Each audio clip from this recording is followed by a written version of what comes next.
안녕하십니까. 구찬규 전도사입니다. 오늘 함께 나눌 말씀은 예레미야 6장 9절부터 15절 말씀입니다. 만군의 여호와께서 이와 같이 말씀하시되 포도를 따듯이 그들이 이스라엘의 남은 자를 말갛게 주우리라. 너는 포도 따는 자처럼 내 손을 광주리에 자주자주 놀리라 하시나니 내가 누구에게 말하며 누구에게 경책하여 듣게 할꼬 보라 그 귀가 할례를 받지 못하였으므로 듣지 못하는도다. 보라 여호와의 말씀을 그들이 자신들에게 욕으로 여기고 이를 즐겨하지 아니하니 그러므로 여호와의 분노가 내게 가득하여 참기 어렵도다. 그것을 거리에 있는 아이들과 모인 청년들에게 부으리니 남편과 아내와 나이든 사람과 늙은이가 다 잡히리로다. 내가 그 땅 주민에게 내 손을 펼 것인즉 그들의 집과 밭과 아내가 타인의 소유로 이전되리라. 여호와의 말씀이니라. 이는 그들이 가장 작은 자로부터 큰 자까지 다 탐욕을 부리며 선지자로부터 제사장까지 다 거짓을 행함이라. 그들이 내 백성의 상처를 가볍게 여기면서 말하기를 평강하다 평강하다 하나 평강이 없도다. 그들이 가증한 일을 행할 때 부끄러워하였느냐? 아니라 조금도 부끄러워하지 않을 뿐 아니라 얼굴도 붉어지지 않았느니라. 그러므로 그들이 엎드러지는 자와 함께 엎드러질 것이라. 내가 그들을 벌하리니 그때 그들이 거꾸러지리라. 여호와의 말씀이니라. 아멘. 예레미야 선지자는 유다 백성들에게도 여호와의 심판이 임할 것을 예언하죠. 그러니까 예레미야 앞장들을 보면 유다 백성들은 북이스라엘의 타락함을 보고도 똑같이 범죄한 것을 좀 알 수가 있습니다. 그래서 1절에서 선지자는 예루살렘에서 먼 북방 지역들이 아니라 예루살렘 근처에 있는 베냐민 지파와 드고아에게 이렇게 말하는 피난하라고 경고합니다. 그리고 2절 말씀을 보면 좀 슬프죠. 그러니까 아름답고 우아한 시온의 딸을 내가 멸절하리니. 이 말씀은 좀 슬프게 들려요. 유다 백성을 멸절하겠다는 말씀이죠. 그리고 이 말씀을 잘 보면은, 오늘 말씀을 잘 보면 이들이 멸망당하는 그 이유가 더 상세하게 나오는데, 그 이유는 단순히 범죄했기 때문이 아니라 이들이 하나님의 회개의 말씀을 끝까지 무시했기 때문이죠. 먼저 8절을 보면 하나님은 이들에게 계속해서 이 회개의 말씀, 훈계의 말씀을 주신 것을 좀 알 수가 있고요. 또한 10절에서 하나님은 이들에게 귀가 할례를 받지 못했다. 이 귀가 할례를 받지 못했다 하고 말씀하시면서 이들이 하나님의 말씀을 욕으로 여겼다 하고 말씀하십니다. 하나님의 회개의 말씀을 욕으로 여긴 거예요.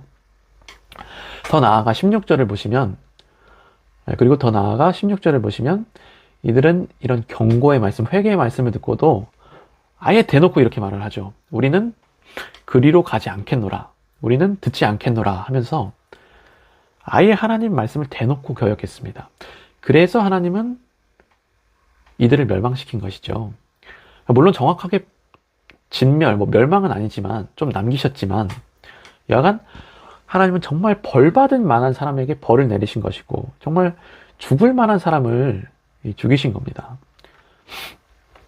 그리고 13, 14절에서 하나님은 그의 진노가 일반 백성들, 평범한 백성들 뿐만 아니라 거짓 선지자들과 거짓 제사장들에게도 임할 것이다 하고 말씀하세요. 특히 14절을 보면 이 거짓 선지자들은 자신의 백성들이 죄에 허덕이는 것을 보고도 오직 평강의 말씀만 전하죠. 그러니까 자신의 백성들이 죄에 허덕이는 것을 보고도 평강하다, 평강하다 하면서 평강의 말씀만을 전하는데 하나님은 이런 거짓 제사장들에게도 하나님의 진노가 임할 것이라고 이렇게 말씀하십니다. 그래서 오늘 말씀을 다 봤는데요. 우리는 말씀을 들을 때 마음이 찔릴 때가 있습니다.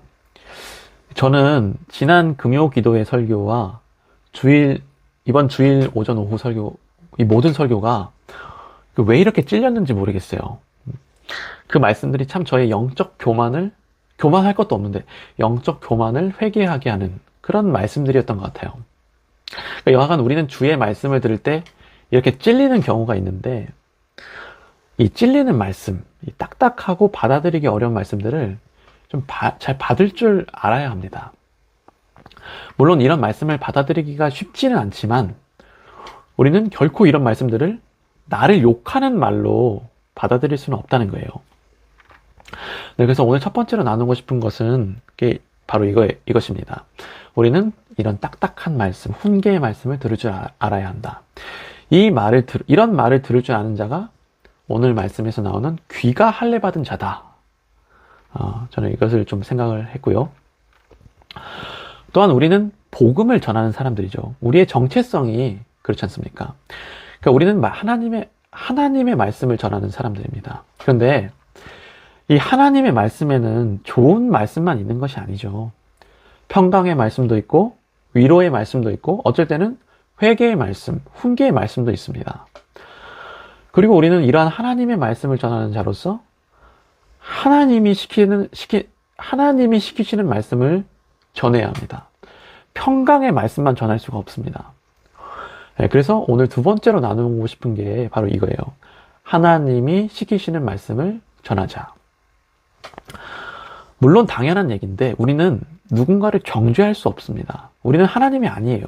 심지어 사실 하나님께서도 우리를 정죄하지 않으십니다. 율법 조항들을 가지고 하나하나 우리에게 들이밀지 않으세요. 만약 그렇게 하시면 우리는 다 사망이죠.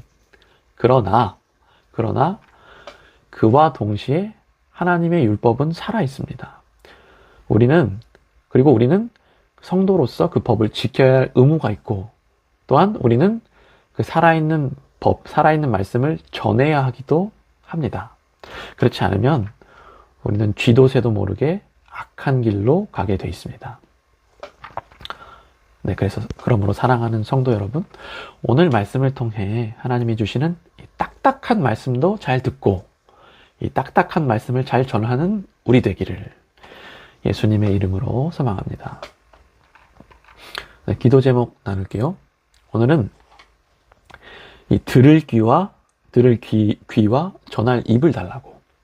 내 귀가 좀 단단해지게 해달라고. 내 마음도 좀 넉넉해지고 단단해지게 해달라고. 그리고 또 동시에 내 입이 온유한 입술, 내 입이 온유하고 좀 담대해지게 해달라고.